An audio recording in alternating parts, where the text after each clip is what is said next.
சுறா கைடு 10ஆம் வகுப்பு பொதுத் தேர்வுக்கான புதிய பதிப்பு தற்போது பரபரப்பான விற்பனையில். மாணவர்கள் பொதுத் தேர்வில் அதிக மதிப்பெண் பெற உடனே வாங்குங்கள் சுறா கைடு. கேரள மாநிலம் வயநாடு பாவலி சாலையில் பைக்கில் சென்ற கல்லூரி மாணவர்களை தாக்க முயன்ற காட்டு யானை.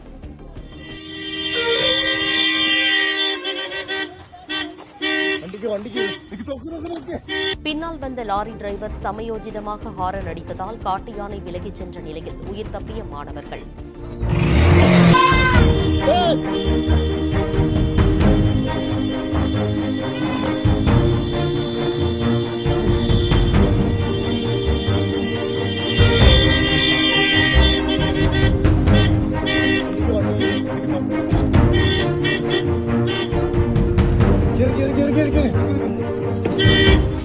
சுறா கைடு 10ஆம் வகுப்பு பொதுத் தேர்வுக்கான புதிய பதிப்பு தற்போது பரபரப்பான விற்பனையில். மாணவர்கள் பொதுத் தேர்வில் அதிக மதிப்பெண் பெற உடனே வாங்குங்கள் சுறா கைடு.